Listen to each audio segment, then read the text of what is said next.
Queria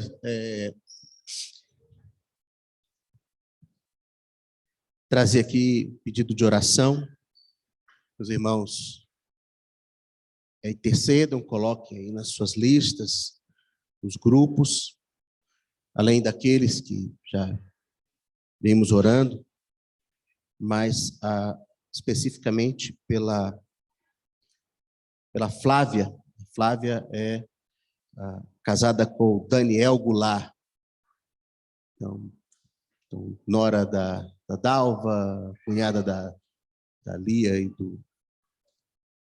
e do Davi. Ela e o marido, né, moram, acho que em Manaus. Ela está enferma, está diagnosticada com um câncer. Começou o tratamento,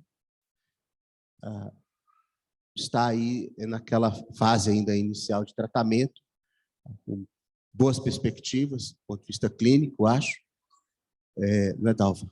Mas com todo o que envolve esse tipo de tratamento, né? De dor, de desconforto, enfim. Então, orar. Tem um filhinho pequeno, orar pela Flávia, pelo Daniel, pela recuperação dela, pela saúde dela. Continuamos também orando pela dona Júlia, continua em tratamento, também de um câncer, na nossa lista, pelo seu Félix, acho que está melhor, mas também continua na nossa lista aí de oração. E queria também, é claro, reforçar aos irmãos o apelo, o pedido, o chamado, né, para que estejamos orando esses dias pelo nosso país, pela nossa nação.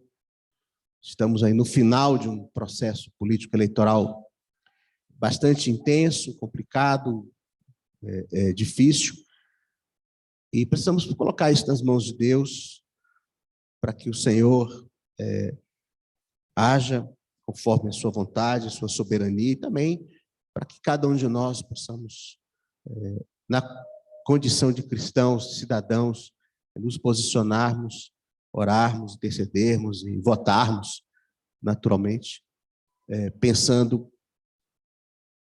no povo, nas pessoas, naquilo que pode ser melhor para as pessoas, não do ponto de vista estritamente econômico, social, embora isso seja importante também considerar, mas para que nós possamos ter paz como igreja, para continuar pregando o evangelho, para continuar anunciando o reino de Deus e alcançando pessoas para o Senhor. Vamos orar esses dias sobre isso. Temos orado e chamado os irmãos a isso. Queria compartilhar uma palavra aqui com vocês, e a ideia aqui é ter a ajuda, pelo menos do meu amigo Paulo Soares ali, mas talvez de outros irmãos também, nessa reflexão. Na verdade,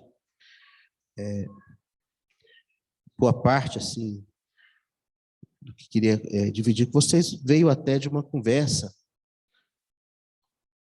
semana aí atrás, uns dias atrás, com o Elton. A gente estava conversando sobre várias coisas da vida, e ele compartilhando também o que Deus tem falado com ele esses dias. E eu me lembrei, acho até que talvez a gente tenha tocado nesse texto durante a conversa, não me lembro, mas em seguida me lembrei aqui dessa parábola do semeador, quanto a um aspecto específico aqui, talvez. Mas vamos ler a parábola aí, em Marcos 4.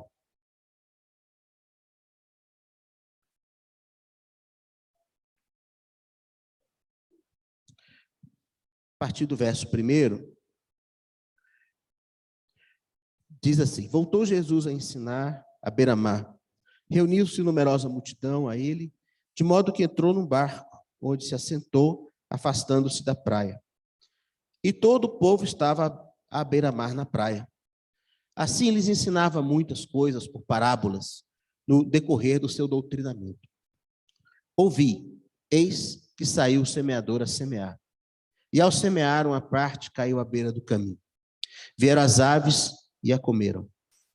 Outra caiu em solo rochoso, onde a terra era pouca, e logo nasceu, visto não ser profunda a terra. Saindo, porém, o sol a queimou, e porque não tinha raiz, secou-se. Outra parte caiu entre os espinhos cresceram e a sufocaram, e não deu fruto. Outra, enfim, caiu em boa terra e deu fruto, que vingou e cresceu, produzindo a 30, a 60 e a 100 por um. E acrescentou: quem tem ouvidos para ouvir, ouça. Quando Jesus ficou só, os que estavam junto dele, com os 12, o interrogaram a respeito das parábolas.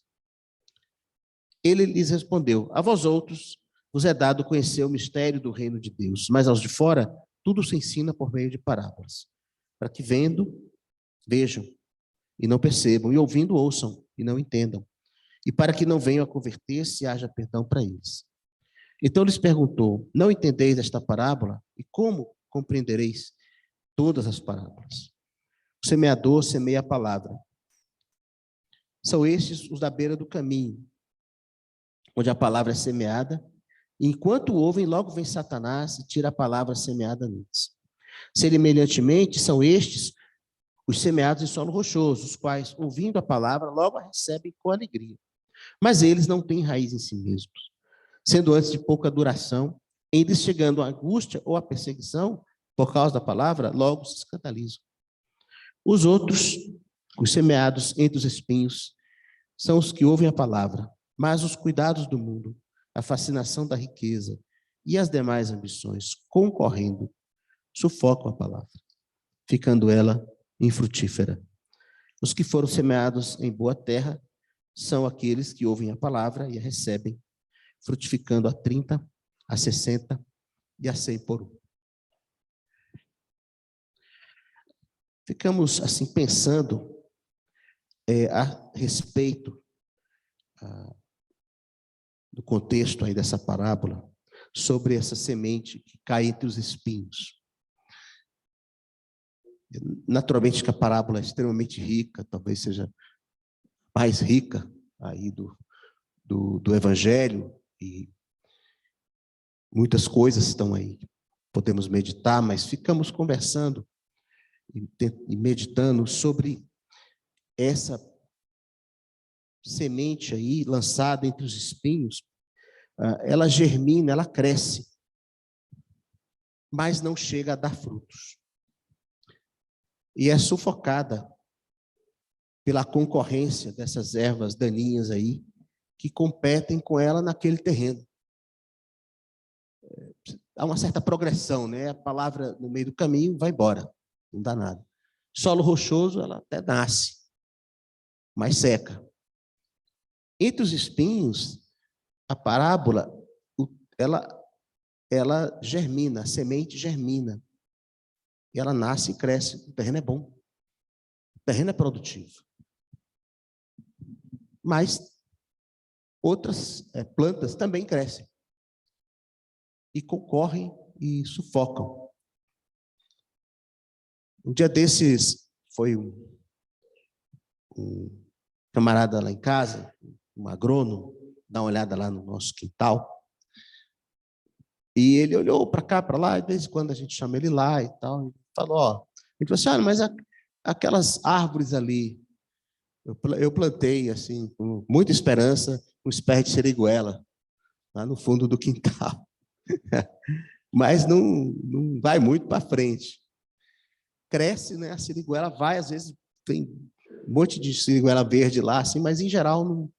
Aí ele disse: olha, o problema aqui, os irmãos que conhecem lá, tem uns pés de eucalipto antigos, muito grandes, no fundo do quintal. Ele disse: é a concorrência. Não adianta nada. Você pode até adubar, você pode tentar, mas o problema aqui é que esses eucaliptos, eles sugam, basicamente, aqui, os nutrientes.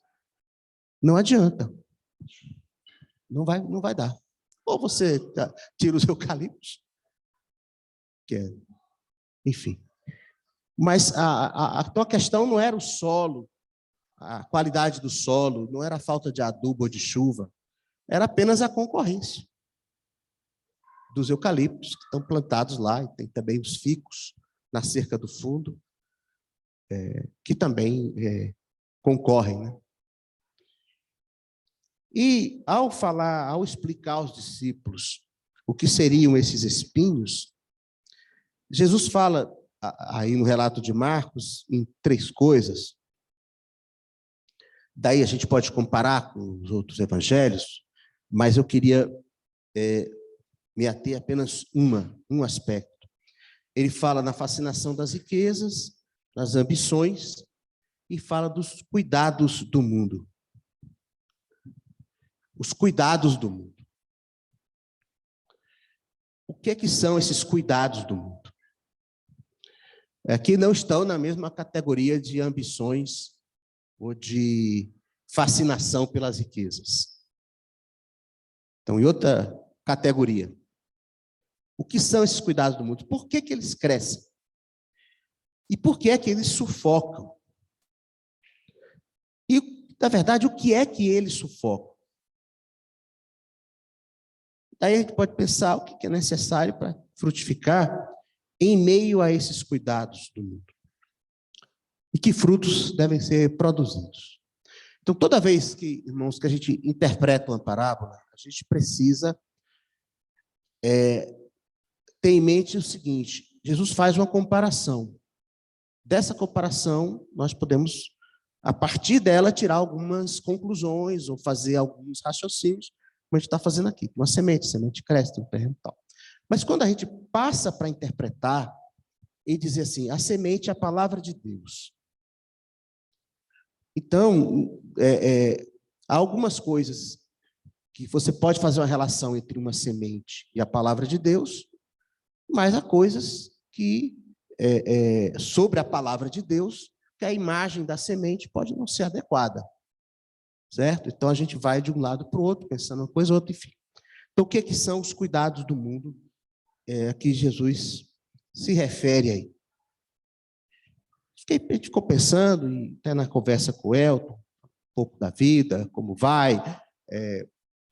Então, assim, sabe, quando a gente era jovem, a gente fazia um bocado de coisa, saía, acontecia, e parecia assim que a vida da gente dava muitos frutos, a gente se envolvia com muitas coisas. Depois a gente vai assumindo responsabilidades, tarefas, coisas para fazer. E, de repente, a gente para e dá aquele, né? Assim, pô, cadê, né? Onde é que foi parar aquilo? E você pode olhar a sua vida e não encontrar nada assim, basicamente errado no que você está fazendo. Pode ser que você não esteja fazendo nada errado. Você está cuidando da vida, assumindo responsabilidades, tarefas. E aí, na própria dinâmica da vida normal, né? Eu penso que esses cuidados do mundo, eles se referem, ou podem se referir, a essas circunstâncias e necessidades comuns da vida. Sustento, saúde, família, trabalho, segurança, escola, casa, economia, política, essas coisas que cercam a nossa vida cotidiana, cada um de um jeito aí. Cada um tem o seu rol de tarefas, de preocupações, que demandam a sua atenção e o seu cuidado. E algumas são mesmo necessárias. São tarefas, são responsabilidades, são suas mesmo. É a vida, o normal da vida. Quando a gente se converte, a gente não é abduzido para o reino dos céus de imediato. A gente continua, e a vida continua, e a vida acontece, né?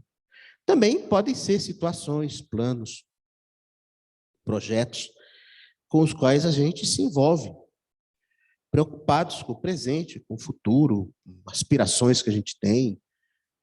Enfim, na juventude a gente tem uma série de projetos, de desejos, todos legítimos, e muitos deles, pode-se dizer, são parte da vontade de Deus para você mesmo.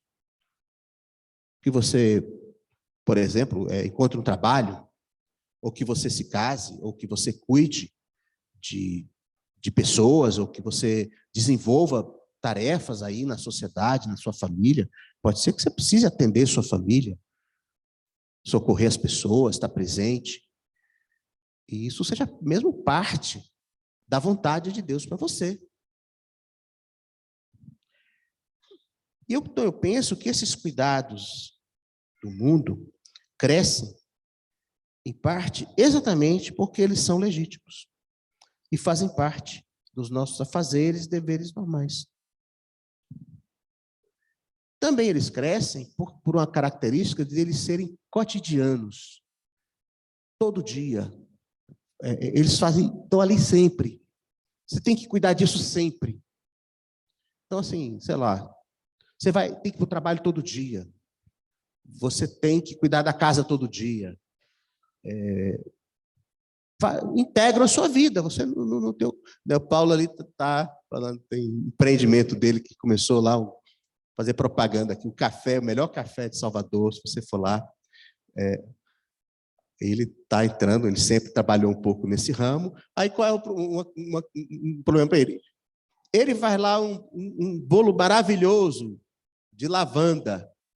É um sucesso. O que ele tem que fazer? O mesmo bolo todo dia. Um dia tem farinha, não tem a farinha, tem a lavanda, não tem a lavanda, mas tem que fazer o bolo, porque faz parte. Então, a preocupação, aquilo cresce, né? Porque é legítimo, faz parte de um projeto legítimo, enfim.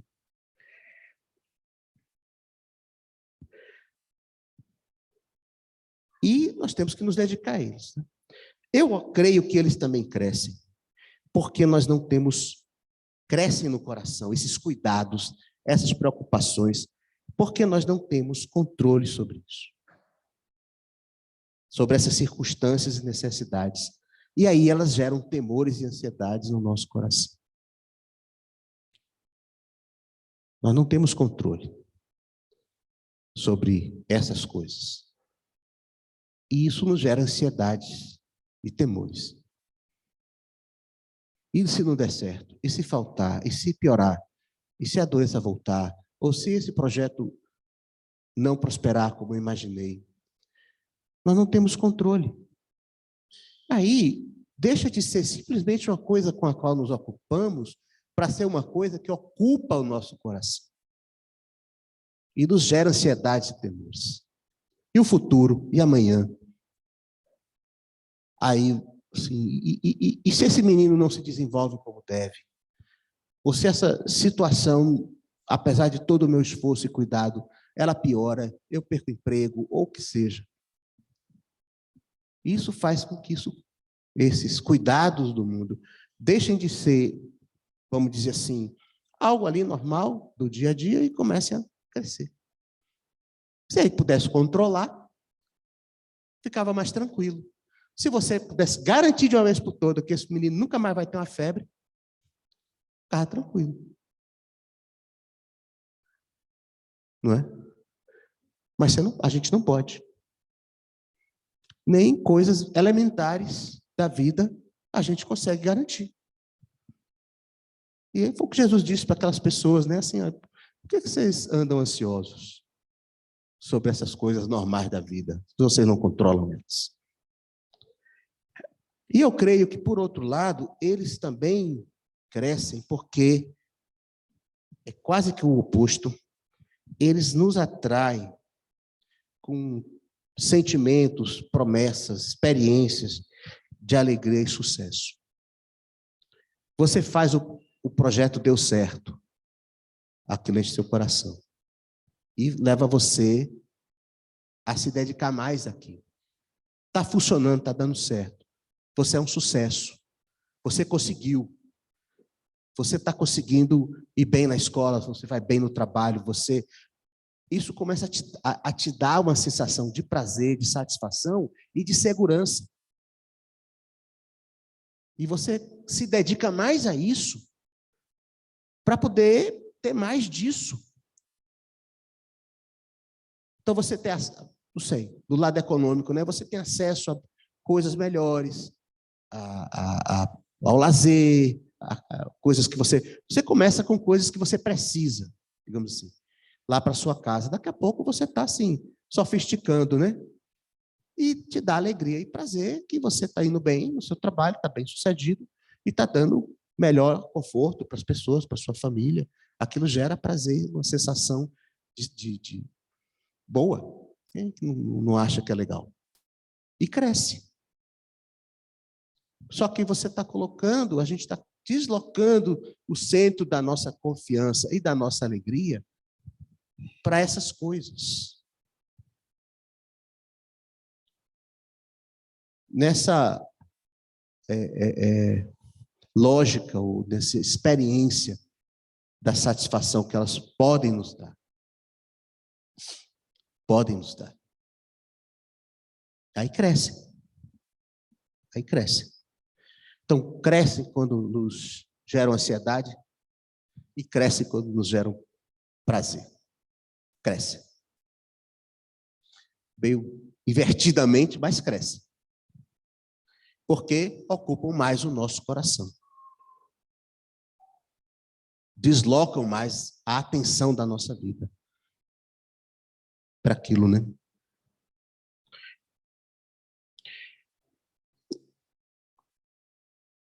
E por que sufocam? Por que sufocam? Por que elas não podem, ou em algum momento, elas não simplesmente são coisas que coexistem, estão ali fazendo parte da nossa vida, mas em algum momento esses espinhos, esses cuidados, eles começam a sufocar a vida da gente.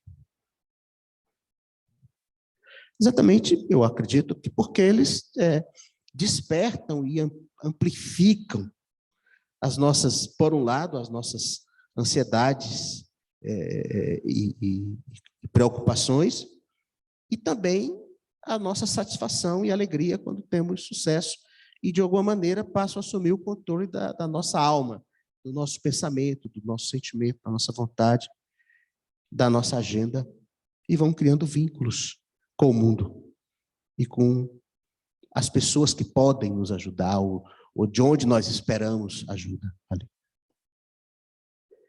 E vão controlando a vida da gente. Então, não é mais simplesmente algo que está ali, é algo que está me tirando, me roubando o oxigênio, a energia, a força. Começa a sufocar, a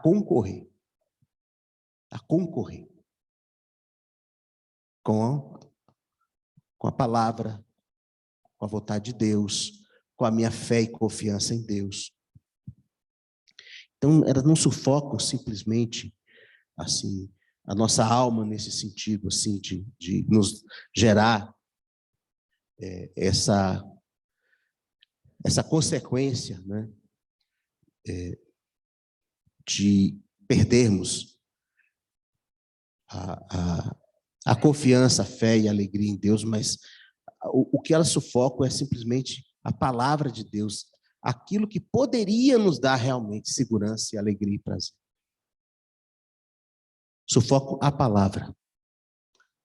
Não é, quer dizer assim, não sufocam, não é que uma agenda concorre com a outra.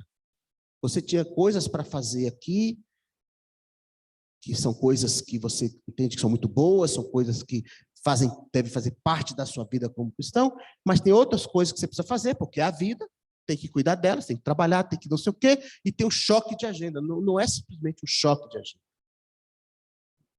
O que esses cuidados aí sufocam é a palavra que está no seu coração. É a sua, é mais íntimo, é mais profundo. E essa palavra é justamente a fonte de onde você poderia retirar a sua confiança, a sua disposição e a sua alegria. Então, pode acontecer desses cuidados nos levarem assim, a amarmos mais o mundo e as coisas que há no mundo, que passam, do que a Deus e as coisas de Deus, a palavra de Deus, que é permanente. Agora, qual é uma grande questão aí? É que nós não podemos simplesmente eliminar das nossas vidas esses cuidados. Porque todos temos essas situações e circunstâncias que precisamos lidar com elas. São necessidades, são situações, são projetos. Não dá, isso que eu fiquei pensando, porque a minha primeira coisa, eu pensei, tem que arrancar esses espinhos pela raiz e jogar fora. Então, peraí, mas o que eu estou dizendo que são os espinhos? São os cuidados da vida? Como não, aí a ilustração agrícola, sei lá, tem sua limitação. Você não pode simplesmente arrancar isso e jogar fora. Você continua tendo suas responsabilidades no trabalho, com a família, situações que você precisa lidar, na sua de enfermidade, do que seja, dificuldade, você continua. Não tem como jogar fora. Talvez uma parte disso dê para jogar fora. Mas aí já estaria naquela categoria das ambições e da fascinação pelas riquezas. Aí, tá bom, se é isso daí, joga fora. Mas se a gente está pensando nesses cuidados normais da vida, não dá para simplesmente jogar fora. Não vai ser esse daí o caminho, né?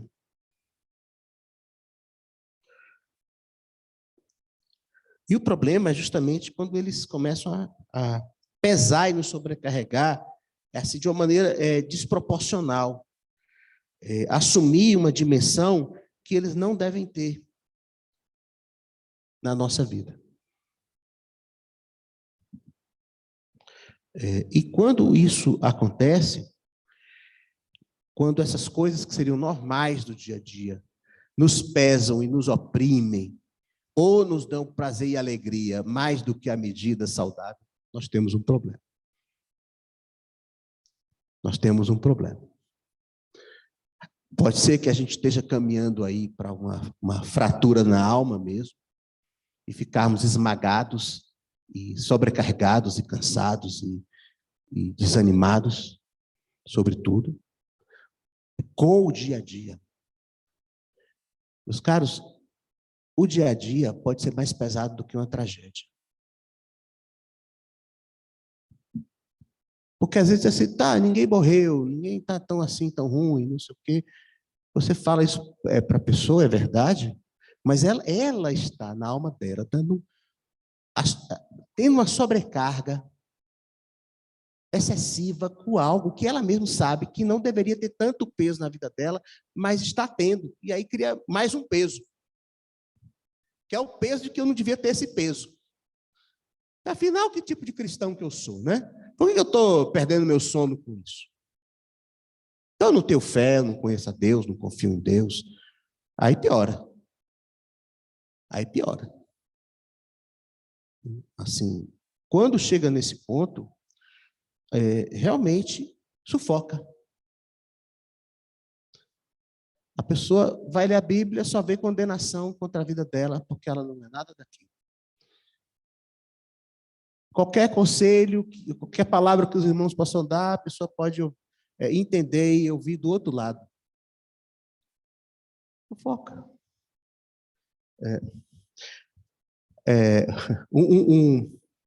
Tem um texto na Bíblia que eu medito nele assim, não é por nada não, mas enfim, fiz 60 anos, então vá lá. O texto lá do Eclesiastes que fala sobre o envelhecimento, né? E uma coisa que fala lá, diz assim, quando o gafanhoto te for um peso, eu penso do peso do gafanhoto. O peso do gafanhoto pode ser assim, literal, né? Quer dizer, quando eu era jovem, eu conseguia carregar não sei quantos quilos, e eu estou mais velho, já não consigo pôr o Mateus no colo, né? Já está meio assim.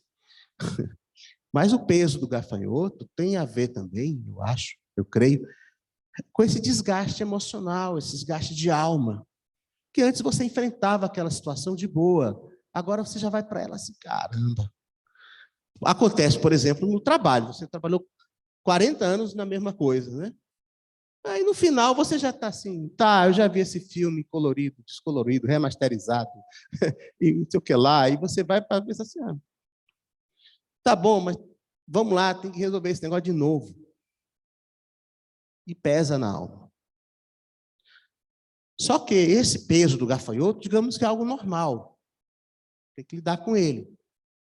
Mas o problema é quando ele chega prematuramente. Você está só na metade da caminhada e já está exausto. Aí você pensa, mas caramba, os colegas na Câmara, trabalhei 20 anos, falta 20. Como é que eu vou sobreviver? Né? Como é que eu vou? Aí você assim, gente, tá, seu filho está lá crescendo bonitinho, tá, joinha, tem 10 anos de idade, falta mais 10, 15. Vai, não é? Quando isso assume a proporção além do que devia. Eu li um texto, estava lembrando dele hoje, há muitos anos, do Tozer, que enfim, não foi nos livros dele, talvez tenha algum no que encontrei num site na época, era texto de uma pregação que ele fez em algum lugar, e fala sobre as estações da vida, e o que me marcou muito no texto, que ele falava de uma geração de jovens precocemente envelhecida. Ele falou assim, são jovens, mas o inverno já chegou para eles. Já estão calma, cansada, já fizeram tanta coisa na vida, já tiveram tanta experiência ruim, bagunçada, quebrada, que você encontra a pessoa com 30 anos, com a idade de alma, de velho. Enfim. Então, como é que a gente vai pensar e lidar com isso? Né? Eu estou dizendo que alguma parte desses espinhos não dá para arrancar e jogar fora. Então, como que a gente vai seguir? Uma coisa de pensar é que Deus conhece tudo isso, conhece as circunstâncias da minha vida, da sua vida, e vai nos dar a graça necessária para suportar e caminhar e superar. Né? E não permitir que esses cuidados e preocupações se tornem assim tão dominantes na vida da gente, a ponto de sufocar esses frutos.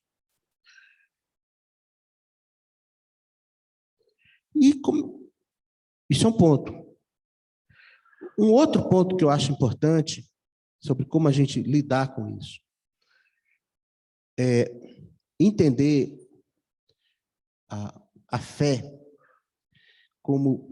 não como algo que nos aliena do mundo e da vida, mas como algo que nos integra ao mundo e à vida. O que eu estou querendo dizer com isso? Muitas vezes, muitos irmãos, irmãs, se sobrecarregam excessivamente, porque, de alguma forma, fizeram assim uma divisão na vida, uma separação, assim, o reino de Deus é o reino do céu, nada nesse mundo presta, nada, sei nem para que eu estou aqui, já devia ter ido embora, tudo aqui só conspira contra a minha vida espiritual, eu tenho que sair, tenho que trabalhar, encontrar gente chata, tenho que fazer isso, fazer aquilo, ainda vou ter que votar, tudo isso aqui só me atrapalha a minha vida espiritual. Eu tenho que trabalhar, eu tenho que cuidar, eu tenho que fazer compra, eu tenho que não sei o quê, aí aquilo assim. E aí eu queria estar cuidando do reino de Deus, falando as coisas de Deus, vivendo do jeito que Deus quer que eu viva, uma vida ideal que praticamente não existe para ninguém. Para ninguém. Mas a gente acha que a fé cria essa desconexão, essa desintegração, e daí isso nos pesa excessivamente. Mas a fé é exatamente o contrário. A fé deve nos integrar, enxergar as coisas do nosso cotidiano como parte do reino de Deus e do projeto de Deus para você. Ainda que sejam coisas rotineiras, ainda que sejam coisas que se tornaram chatas para você. Mas elas fazem parte. Porque aí vem um pouco da ideia do fruto, né? Já trazer ela mais especificamente. Porque o que é o fruto que Deus quer produzir, afinal de contas? É transformação na sua vida e na vida das pessoas à sua volta. Às vezes, nos trata muito mais o caráter, a rotina, do que um episódio excepcional. Nos trata muito mais. Nos ensina humildade, perseverança, paciência. A fé, assim, tem que ser encarnada, vivida. Aí ela carrega um poder de transformação. Às vezes as pessoas ficam esperando ou achando que seu crescimento espiritual vai depender de experiências extraordinárias, de viver uma vida extraordinária. Daquelas, né, que o povo conta, fulano de tal, lá fez isso, fez aquilo, largou tudo, foi para baixo, ou aquela irmã excepcional. Aí é aquela vida que você olha e diz, gente, não dá para mim. Não dá para mim, não. Não vou nem tentar. Ou vai viver esmagado pela ideia de que você está fazendo muito menos, está muito abaixo, e não vai nunca conseguir chegar lá. Aí a sua rotina se torna insuportável. Insuportável. O tempo todo. Então, a gente precisa entender a nossa tarefa, o nosso dia a dia, olhar para isso com a perspectiva de fé, ela não nos retira dessa tarefa, ela nos envia essa tarefa de uma maneira qualificada, de uma maneira diferente. Ainda que seja a coisa mais normal e banal que você faz todo dia.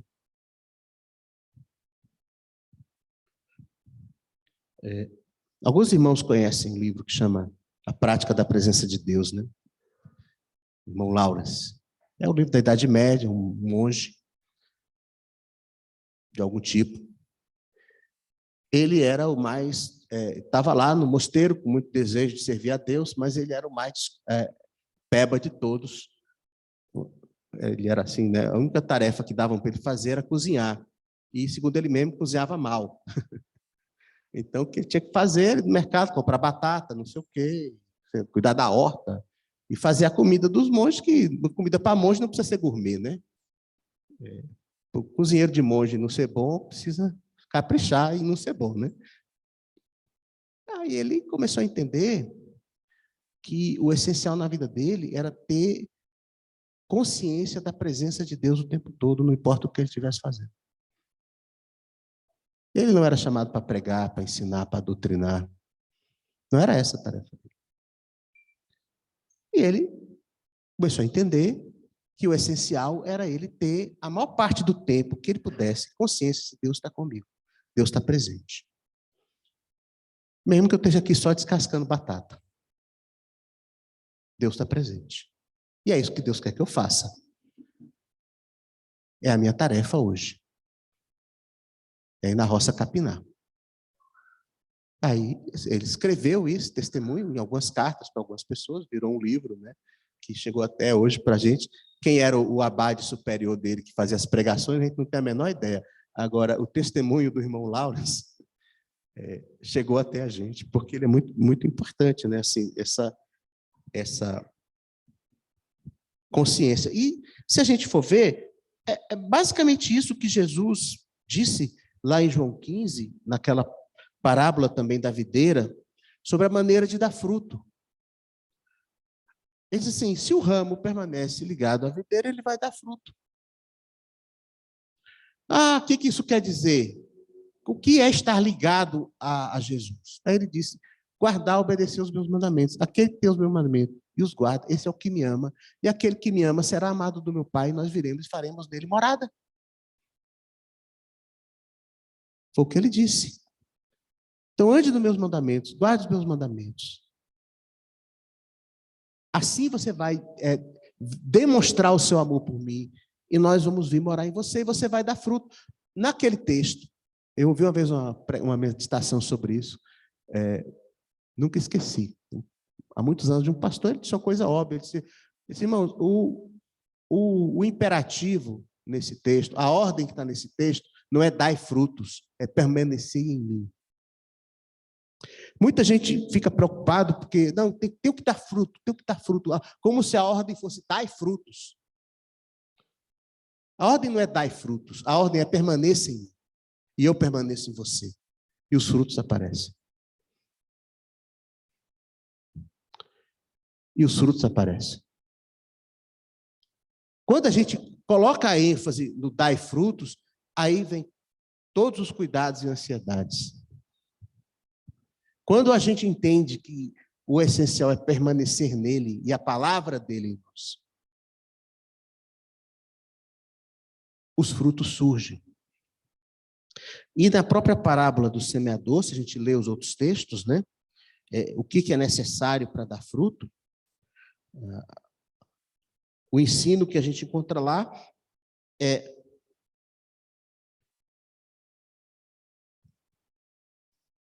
que a palavra seja ouvida, compreendida e retida de bom e reto coração. É isso que, complementando a leitura com os outros textos dos outros evangelhos, é isso que diz.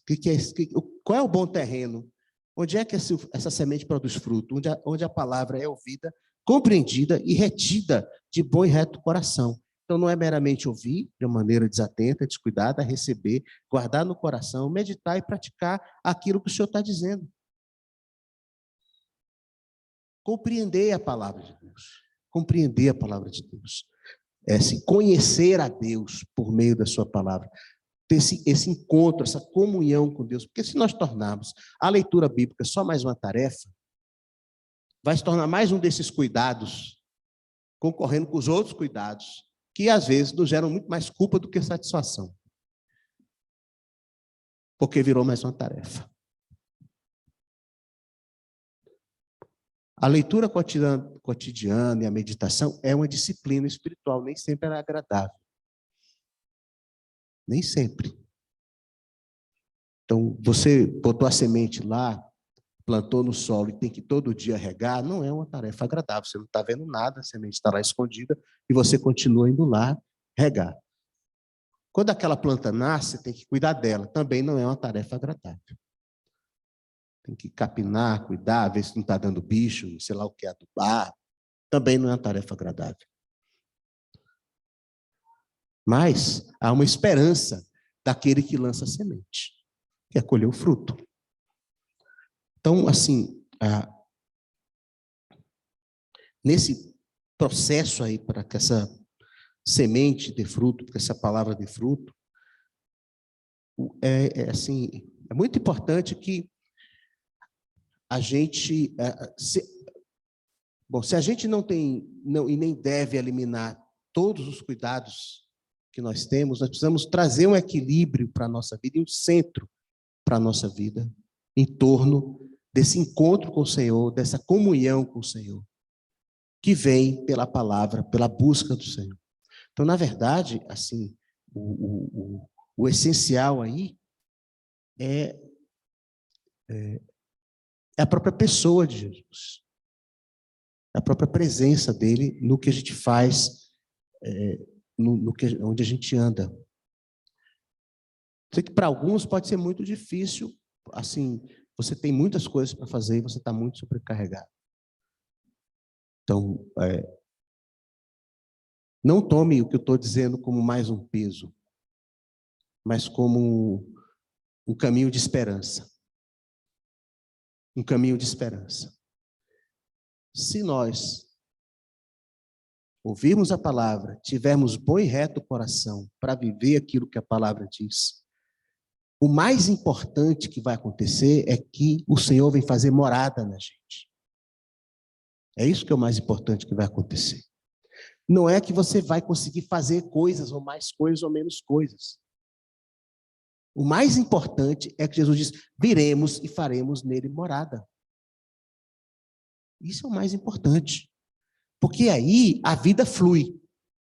A vida de Jesus flui. Não importa o que você está fazendo, onde você está fazendo. A vida de Jesus flui. Flui. E o fruto vai surgir. Agora, que fruto é esse?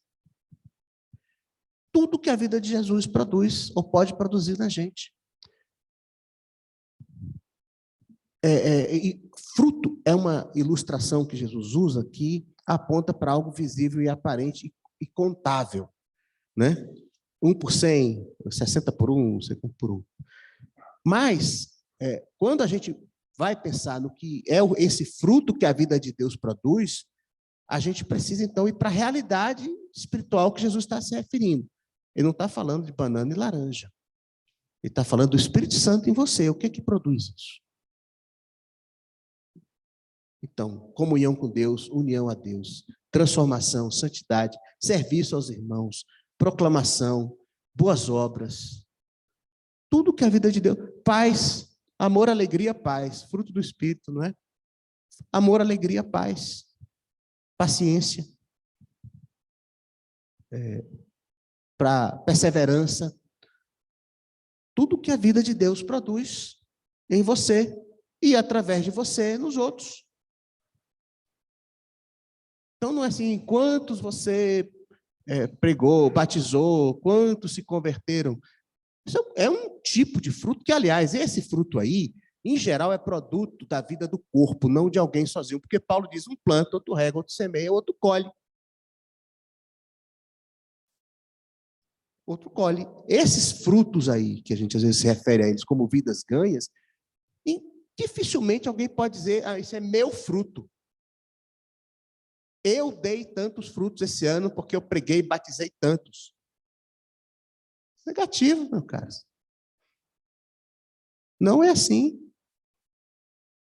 Esses frutos aí são frutos da ação do Espírito Santo na igreja. Não, ninguém pode se apropriar deles assim. Não pode. Não está entendendo, né? E agora, uma última coisa para dizer é que frutos são perceptíveis. Eles têm cor, cheiro, sabor. Carregam poder para alimentar, para sustentar e capacidade de se reproduzir.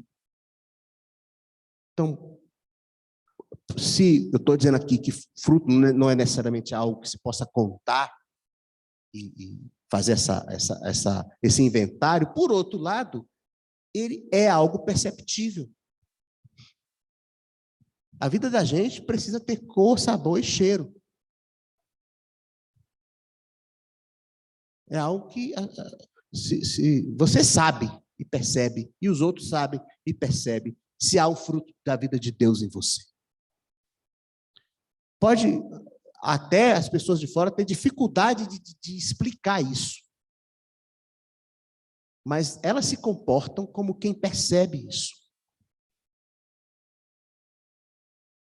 E te procuram e falam com você. Ou te tratam até de outra forma que nem elas direito sabem por quê. Mas há um fruto da vida de Deus em você. Porque se você andar por aí, qualquer canto, qualquer lugar, quem é que tem amor, alegria, paz? Me fala. Quem é que tem amor, alegria, paz? Quem é que tem esperança e não teme quando vem más notícias? Que o que mais tem é má notícia. A Bíblia diz que o homem que teme a Deus não assiste o jornal, o site, o que for, na boa, pode vir o que for por aí. Não teme quando a gente hoje que mais tem medo das más notícias, né? Lá vem o vírus, lá vem a peste, lá vem não sei o quê. Vai cair um meteoro, destruir tudo. Toda hora a gente acha que vai ter uma tragédia qualquer, a gasolina subiu, desceu, sei lá o quê. Quem é que não teme más notícias? Então, esse é o fruto que Deus quer produzir na vida da gente. Agora, os caras assim, os cuidados da vida, a vida comum. Nós precisamos assim mudar talvez a nossa maneira de enxergar isso. Para que esses cuidados da vida do mundo não se tornem esses espinhos e concorram e sufoquem a palavra. E principalmente naquelas situações em que não dá para arrancar e jogar fora. Não dá. Para arrancar e jogar fora. Você não tem como largar seu emprego, seus filhos, você não tem como largar sua família, você não tem como largar as dificuldades da vida. Não tem como. Então, a palavra para dar fruto não depende disso. Depende, porque a concorrência do espinho com a semente, ela está no teu coração, no meu coração. É lá que a concorrência está. É no coração. Eu trabalho, mas a minha confiança está no meu trabalho. Eu tenho temores, medos, receios e inseguranças. Eu recorro a quê? A pessoas, a dinheiro? Ou eu nem recorro a nada, eu só me deprimo? porque o mundo é o caos e não há o que fazer. Pensar nisso, né? E vivermos aí o que Deus tem para a gente nesses dias. Paulo, você quer ou não? Ah, quer. Elton também. É simples e é rápido. Na verdade, a gente estava conversando e um outro texto fica no meu coração. Só um minuto.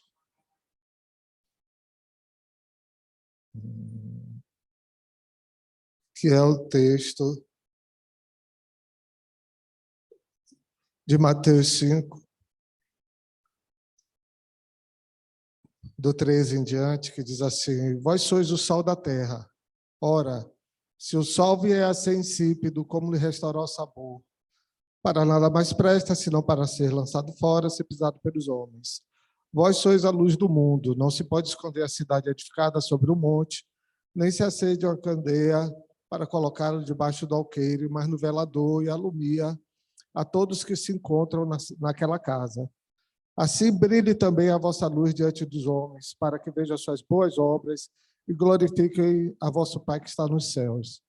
Tem uma situação que tem sido quase comum de eu conversar com os irmãos, é que quando você é novo e entra na faculdade, na escola ou no trabalho, você entra com aquela expectativa do serviço de Deus que você vai desempenhar ali, do quanto você vai pregar da palavra, de quantas vidas você vai ganhar naquele lugar. E o tempo passa, e é muito comum você ver que não ganhou vidas, e que você não pregou tanto que você achava que ia pregar naquele lugar. Tá? Eu acho que a gente precisa começar a entender algo. E aí gera aquele desconforto pelo trabalho, pela faculdade, pelo dia a dia. Assim, estou gastando meu tempo à toa. Eu devia estar servindo a Deus e estou aqui nesse trabalho, estou aqui nessa escola, nessa faculdade, fazendo nada, não estou fazendo o eterno. Né? Eu acho que a gente precisa entender que estamos na mão de Deus para ser sal, ser luz, e a gente tem que estar misturado no mundo. Se você pegar um pedaço de carne grande e juntar o sal, eu vou botar só aqui nesse pedaço, e 2 dias depois você voltar, pode ser que aquele pedaço ainda esteja bom, apesar de muito sal, você vai poder cortar e tal, mas o resto se estragou. Tá? Nós precisamos ter essa identidade clara de que onde nós estamos para ser sal, luz, presença de Deus. De que forma vai ser isso? Com a nossa vida, que espelha o caráter de Cristo. Então, a gente precisa ter esse caráter de Cristo, tá? E levar para todo lugar. É importante pregar a palavra, mas você pensa a importância de pregar a palavra quando você tem um testemunho. Quando as pessoas veem em você sal e luz. Como acontece às vezes, um testemunho muito simples, que é, você chega no lugar, a conversa lá está ruim, quando você chega, alguém diz assim, vamos trocar a conversa porque Paulo chegou, porque fulano chegou. Isso é resultado de você ser sal e luz. Se você perder essa visão, você achar que você está igual ao mundo, porque todo dia você vai para o trabalho, para a faculdade, fazer as mesmas coisas, você vai começar a achar que a sua vida com Deus não está boa. E a nossa vida com Deus não depende da quantidade de pregação que você faz ou de vidas que você ganha. A sua vida com Deus depende de manifestar o caráter de Cristo. Certo? Então, isso significa que eu não posso estar triste com o meu trabalho? Posso. Se o trabalho entristece, você vai estar triste. Tá? Se a situação é ruim, você vai se sentir desconfortável. Não é que você tem que, o tempo inteiro, viver uma vida fora da realidade, desconectada com a realidade. Você vai viver a realidade. A sua reação tem que mostrar o caráter de Cristo. Essa é a diferença. Porque se você perder de vista que o que você está ali é para ser sal, luz e levar a palavra de Deus, porque aí você vai ter a oportunidade de levar. Tá? Daqui a pouco você está o quê? Junto com todos os insatisfeitos. Tá? E ao invés de você, só contando uma coisa rápida, eu fui para uma reunião, o Fernando disse que eu estou com café, e tem uma associação para resolver os problemas do empreendimento. Não é o problema da minha loja ou da sua loja, mas do lugar que a gente está. Aí teve uma reunião da associação para isso. E a confusão foi tão grande, em meia hora de reunião, o bate-boca foi tão grande que o presidente saiu, largou a reunião, disse, resolva o que quiser, depois venha me avisar. Um outro que estava com ele à frente levantou e disse, eu tenho que ir embora, vocês fiquem aí com a reunião. A reunião pegou fogo e todo mundo foi embora. Né? E aí eu estava ali vendo aquilo e vendo, isso me afeta de diversas formas. Afeta o meu negócio, sim, mas a minha participação nisso, qual é?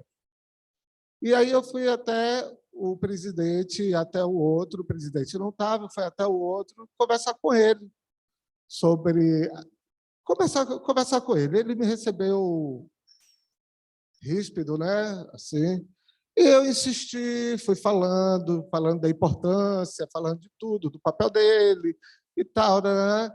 E o cara foi, vamos sentar? Vamos. A gente sentou, conversou, no fim ele disse assim, você marca uma reunião, eu, o diretor e você. Mas você vai estar. Não sou só eu e o diretor. Você vai estar. E você que marca com ele. Tá certo? Eu disse, tá bom, vou fazer isso. Qual é o nosso papel? O nosso papel é... A gente está no meio de um problema, não tem como disfarçar isso. Não tem como fingir que está tudo bem. Não está tudo bem. Mas a gente pode intervir, sendo pacificador, levando paz, levando direção, orando. Eu tenho orado. Levando a direção de Deus, levando a sabedoria de Deus para um povo que não tem, sendo sal, sendo luz naquele lugar. Então, eu estou conseguindo o quê? De alguma forma, ajudar nesse processo. Mas isso não tem a ver com o reino de Deus. Pense o seguinte, se nós não estivermos no meio do mundo, salgando, iluminando, o mundo vai estar um caos muito maior. E não adianta a gente fazer um lugar. Vamos fazer um lugar que só a igreja fica e larga o mundo para lá, certo? Se a gente conseguisse fazer isso, você sabe, em um determinado momento estava tudo destruído e a gente junto. Então, o nosso papel é estar misturado, levando o caráter de Cristo. Para isso, a gente tem que ter a identidade de Cristo. Eu estou aqui para ser um bom funcionário, estou aqui para ser um bom aluno, eu estou aqui para ser um bom profissional dentro de toda a minha condição, não é o melhor, é dentro da minha condição, eu vou dar o melhor, tá? Para honrar a Deus e para ser luz e ser sal. Porque você fazer direito um trabalho hoje em dia, você sabe que isso muda tudo. Você sabe que você pode não estar querendo criar uma carreira, mas se você for bom, tá? Você vai se destacar, porque ninguém quer ser bom. Todo mundo quer pegar o dinheiro para ir para casa, pagar suas contas. Se você quer honrar a Deus e fazer o melhor, eu vejo isso, eu tenho um negócio bem pequeno, e aí a gente começou a explicar. Primeiro começou pela decoração, que o povo entra e pergunta, a gente explica, saiu da decoração para cada coisa de comida. Eu tenho coisas que são diferentes, mas eu tenho coisas que são comuns, iguais, em qualquer lugar você encontra. Mas as pessoas chegam lá para perguntar, e meus funcionários, tudo de novo que tem, a gente come junto e eu explico, e eles vêm de filmes e tal, do YouTube, explicando, e eles dizem assim, o povo pergunta tudo, e a gente tem que saber. E a gente se transformou num negócio pequeno, diferente. As pessoas vão, sentam, comem, conversam, levam um tempão conversando lá com os funcionários, comigo, e criando, contando histórias da vida, tá? Simplesmente porque a gente trabalha de uma maneira diferente. A gente dá uma palavra que está muito comum hoje em dia, é acolhimento. A gente ouve, a gente explica, a gente conversa. Tá? Tem a oportunidade de pregar. Não é assim, entrou uma pessoa, vou pregar porque chegou aqui, eu tenho que pregar, eu vou pregar para ela. A pregação da palavra é uma coisa importante, é o chamado de Jesus. Mas o que eu estou dizendo é, convida sendo sal, sendo luz, e você tendo consciência de onde você está, seja o emprego que for, a escola que for, a gente vê hoje a falta que faz aluno convertido dentro de uma sala de aula. Os jovens estão muito desencontrados, precisam de sal e luz ali. Tá? Vocês veem isso no trabalho. Então, essa consciência e essa identidade de que o que eu faço faz a diferença para o reino de Deus. Não é assim, eu prego. Não, eu vivo. Eu vivo a palavra de Deus. E isso é a diferença em cada lugar que a gente está.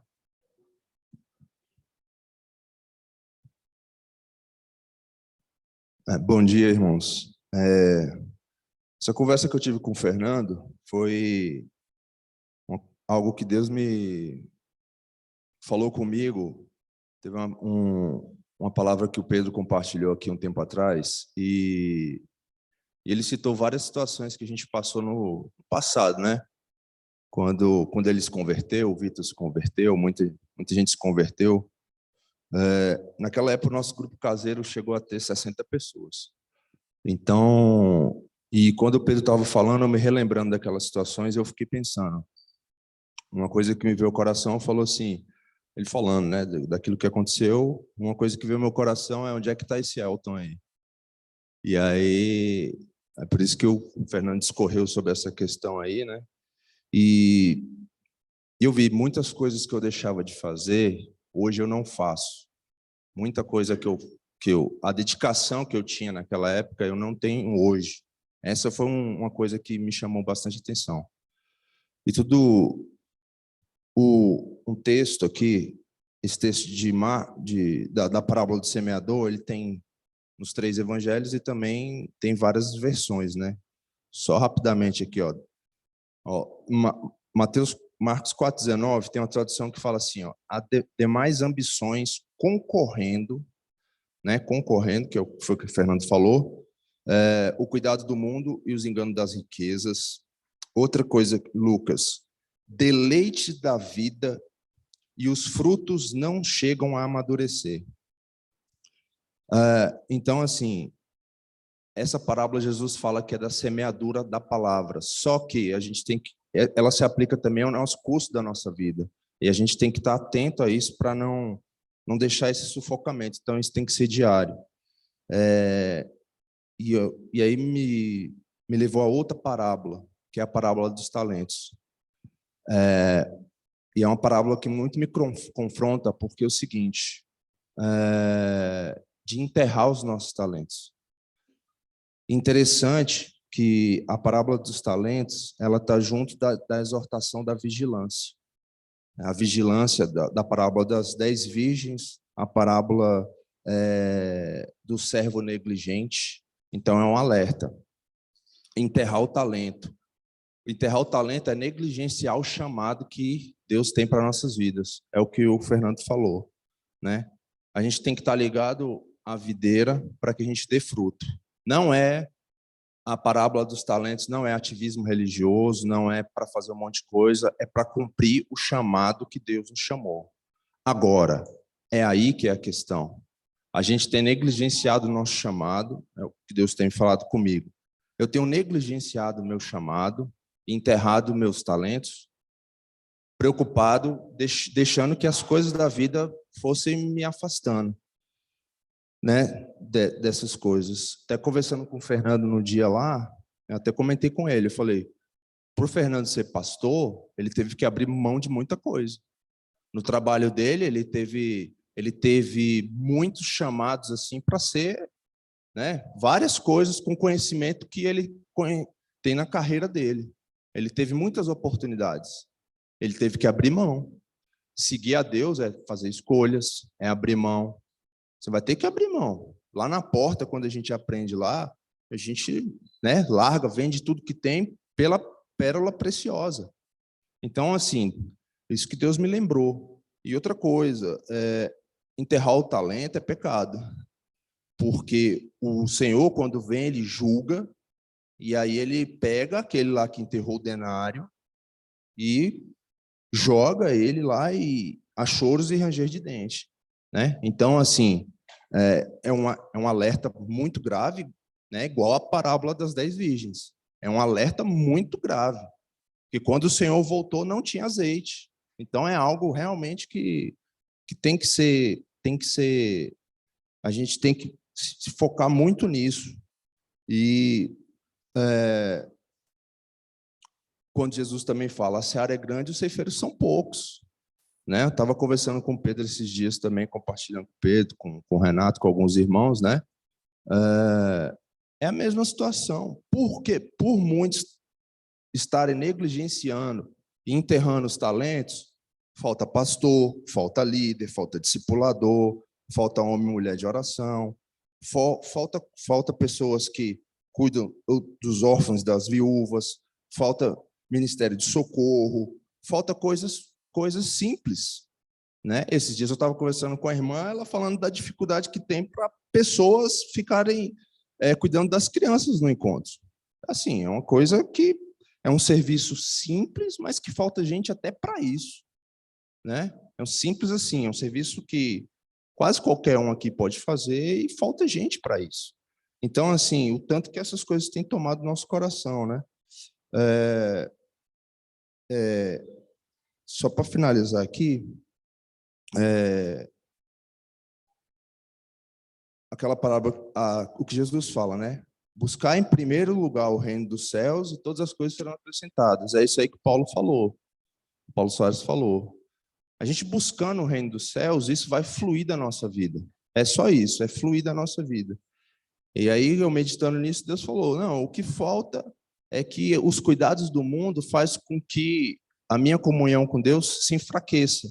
E quando ela se enfraquece, a minha visão do todo, da igreja, de tudo, enfraquece junto.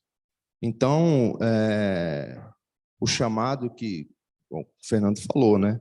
O chamado que Deus tem é para a volta da comunhão com Ele e a gente ter isso em mente e estar disposto a abrir mão e a servir, né? Amém. Amados, creio que temos entendido isso e não é novidade, mas precisamos estar atentos a isso. Esses cuidados do mundo, esses desafios precisam ser motivação para a gente buscar mais a Deus e a palavra de Deus, a comunhão com Deus, e não nos levar ao caminho oposto. Esse é o desafio. Temos que fazer, é difícil, vai cansar, vai. Mas isso precisa nos levar a buscar ajuda onde ela existe. A buscar o poder e o socorro do Senhor para enfrentar esses cuidados. Não é para viver uma vida isolada que não é possível. Então, é um ciclo virtuoso, né? O mundo me aperta, me arrocha, me oprime, me chateia, eu busco mais a Deus. Aí Deus me manda para o mundo para ser sal e luz nesse mundo que arrocha, que oprime, que chateia, que é difícil. Aí eu me aborreço mais ainda, aí eu volto para Deus. Aí Deus diz, não, mas é lá que você tem que estar. Eu te chamei para viver lá. É lá que você tem que usar o seu talento e fazer a diferença. Nós não fomos chamados para criar o mosteiro gospel evangélico, ou para sermos uma tribo de alienados malucos, assim, que andam como se estivessem, como a gente vê, né? Infelizmente, pessoas que vão para isso, porque vão fazer o quê? Não suportam o mundo, se alienam nas drogas, no que seja. Você vai numa Cracolândia daquela, o povo está lá, zoado, mas infelizmente, às vezes, a igreja faz uma coisa parecida. Esse mundo está se acabando e os crentes estão lá louvando, glorificando a Deus. E o Titanic está aí na pique aí. Nós não podemos viver essa desconexão. Deus não nos chamou para isso. Como disse Paulo, sal e luz só faz sentido se participar. Se tiver lá, senão o sal no saleiro não serve para nada. Você nem sabe o que é aquilo. Não é isso? A graça do Senhor seja conosco, força e coragem, vamos orar, porque essa semente, essa palavra é poderosa para frutificar em tudo que o Senhor a destina. Ela é poderosa. O que está em nós é maior do que o que está no mundo. A palavra do Senhor não volta para ele vazia. Às vezes a gente não vê na hora o efeito, mas ele acontece. Amém? Deus seja com todos. Graça do Senhor.